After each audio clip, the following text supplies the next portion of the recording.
everyone, welcome back to the channel. In today's episode, I'm going to show you guys how to properly summarize your snowblower for the summer and get it ready for storage.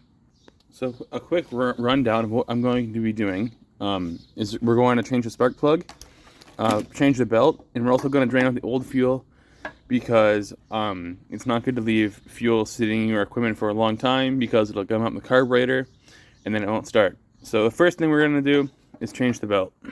Okay, so to change the belt on my model, this is an MTD. There's a bunch of 3/8 bolts holding on this cover. Excuse me. So you have to remove all the 3/8 bolts, and then we'll get the cover off to expose the belt. So to remove the bolts, I'm going to use a 1/4-inch drive ratchet with the 3/8 socket. You could also use one of these little screwdrivers too. That also works good. Which I have to do because the ratchet is too big. So I'm going to go ahead and remove these, then I'll get you guys back on. So now I've got all the bolts out, and we can take the cover off. This is what it looks like. Yeah. So, wow, this belt's actually pretty shot. So anyway, to remove the old one, you're going to want to slide it off the pulleys like this, and you may want to engage the handle, because that will lift up this little thing and make it easier to get it off. So to get the new one on, it's pretty much the same.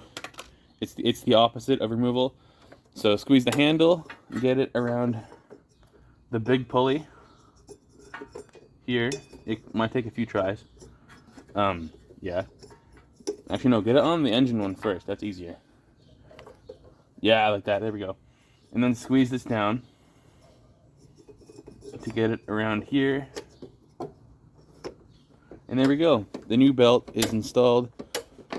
So that's great. Now I'm going to wipe it out with a rag just to make sure that we don't get grease on the new belt, because that will make it slip and not work well.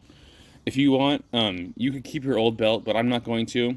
You could keep your old belt as a spare, because if this one breaks, then you have a spare. But I'm not going to keep this one because, as you can see here, it's pretty worn out. It's kind of funny. So just get a rag and wipe this out, as I mentioned a couple minutes ago. Might want to get the cover too, make it look nice. And also, you could write the part number of the belt in the cover so that you don't forget it. Or you could just keep the little thing that the belt came in and keep it in your toolbox so that you know what belt to buy next time. Now I'm going to reinstall the cover, and it also helps to squeeze down the bail handle because that tightens the belt and doesn't get it stuck in the cover. There we go. Now we can put the new bolts in. Oh, and the one with the fine threads goes in the front because it goes into metal, but all the ones with the coarse threads go anywhere else because it goes into plastic. So be mindful of that, because if you put the bolts in the wrong spot, then you'll wreck the threads and have a big nightmare on your hands. All right, so the next step in summarizing your snowblower is going to be changing the spark plug. So now I'm going to change the spark plug.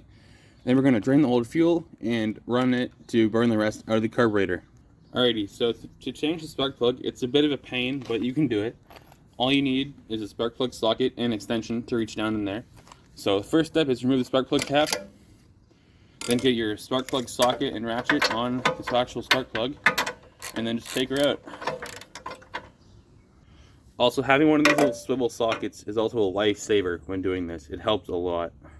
Okay, so here's the spark plug I pulled out of the thing. It's a NGK BPR 6ES, which is the correct one. This is the one that I thought it would take, the E3 version, but it's not, so I have to go buy a different one. Yeah, so I'll turn you guys back on when I get the correct spark plug. And yeah, see you guys in a couple hours. Alrighty guys, so it's the next day, and I got the new spark plug here for the snowblower. So now we're going to install it. So it's pretty much just the same process as removing it, just the opposite.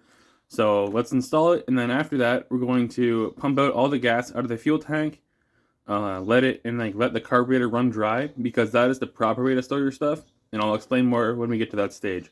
So for right now, let's go install the spark plug.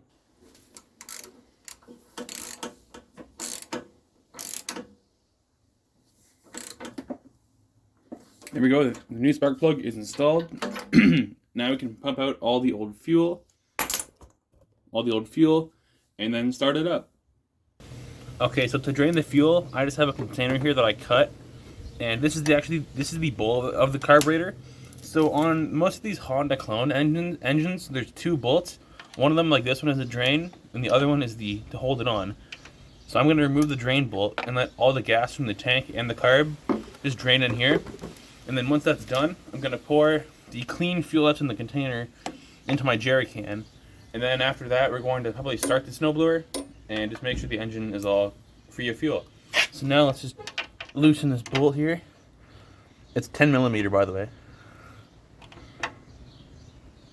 And it's on there pretty tight.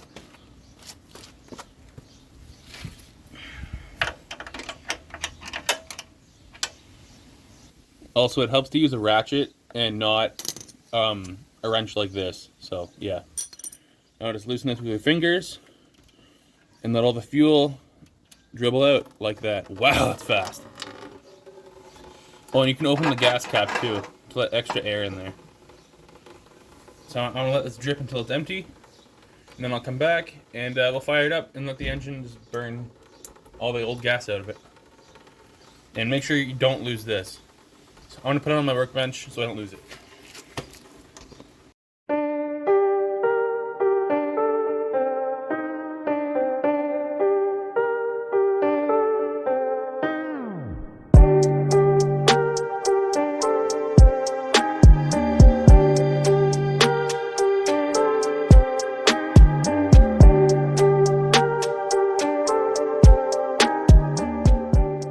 Alright, so now that the fuel is done draining, we can go and replace our little bowl nut and then start it up to just burn off any excess fuel that may be in the engine. Also, it's helpful to tip it up like this to get the bowl nut in. It's just easier, I think. So then get your 10mm and tighten it up. There, and I'm just going to check the other one to make sure it's good as well, which it is. Okay, now we're going to go ahead and start it up. Oh yeah, and if the engine starts to surge, put the choke on because that'll burn off all the fuel. So let's go maybe mid-throttle, a couple primes, we'll put the choke on.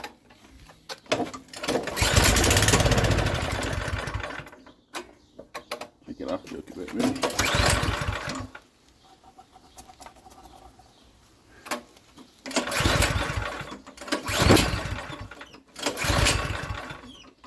Okay, well I think that's it. Alright guys, so a quick recap of what we've done to summarize the snowblower so far. We've changed the spark plug, and we've drained the fuel to get it all out of the engine and carburetor. And we tried starting it, and it burned it all off. So, that's usually all I do. But if your oil is also like black, you can change that. Mine's not, so I'm going to leave it. So, yeah, thanks for watching, and see you guys next time. And that was how to winterize your snowblower.